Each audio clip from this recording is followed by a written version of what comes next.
So tell me about this expression, born on the island. And Yeah, I'm a BOI. I got one of the biggest BOIs around, you know. It means exactly that, born on the island, you know.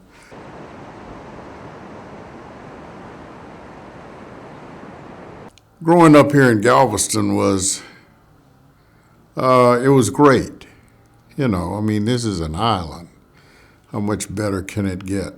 Sunshine, you know, palm trees, bikinis.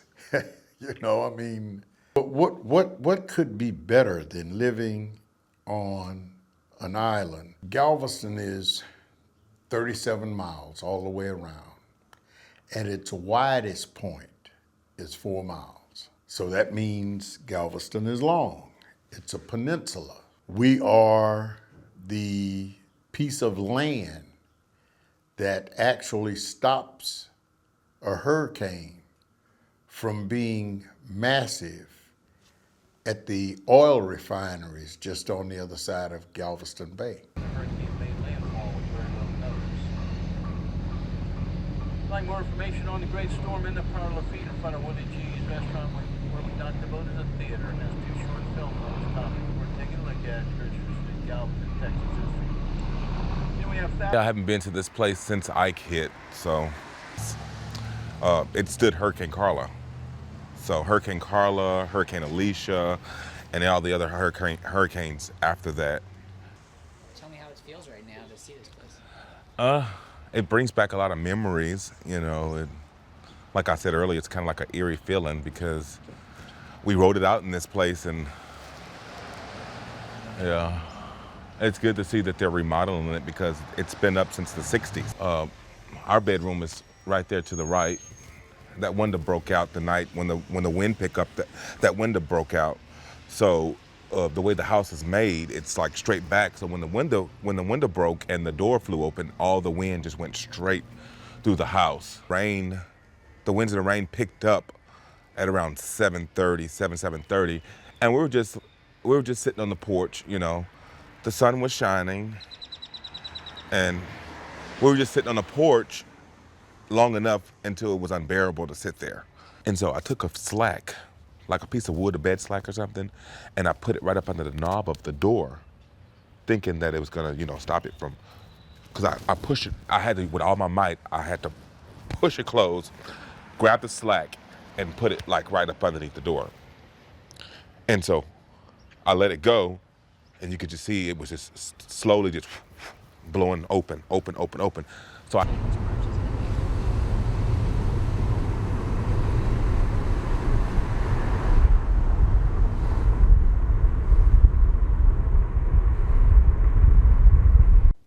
For the first time in my life, I saw the community come together as a whole. We have all types of ethnicities here. White, black, Mexican, you name it. It's all here in Galveston.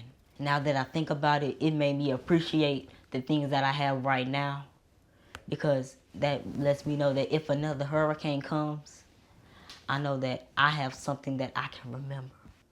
With all of the things that we have, such as electronics and as much energy as we use up every day, and you think about like the coal and the fuel and just everything in general, like you hear scientists talk about like global warming is going to happen and stuff like that, and you don't believe it at first until you actually see something of it. And I'm just worried for my generation coming up, because we only have God knows how much time left on here. Crazy. We were when we were leaving to evacuate, my mom was telling us to put stuff in a car. Because, you know, we stayed right behind the beach. We stayed right behind the beach. We're standing and the waves were just going freaking everywhere. If you saw that, like, I've never seen the seawall with the water level swelling like that. It was like, we had a Hooters. It's not there anymore. Yeah, that's what I was telling you. The legendary Balinese room was destroyed. Flagship. We lost a lot of history. Like you said, you know, climate change. When I was younger, I didn't really pay attention to climate change. But after the hurricane, I was kind of like, You know, this could happen at any moment. We have to take care of this country. I said this country. We forget this country. We need to take care of this world, you know, because clearly, you know, with the crazy thing that's been happening recently, you know, all these hurricanes, earthquakes, everything. We need to take better care of our earth, you know. It's so easy to say we should do this, we should do that, but I don't know. Well, it seems like a hard question to you because you're not looking at climate change like I look at it now. Yeah. I didn't look at it then when I was your age like I look at it now. You And- know, yeah. you pay more attention to a lot of things, you know. I guess once you get older.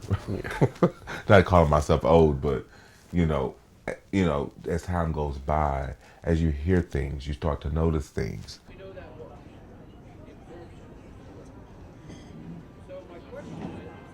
You know, there's a seawall on this side, but on the bay side, Okay. there's no seawall, and so basically the water just kind of went. It went. Like this. No, it went in like this.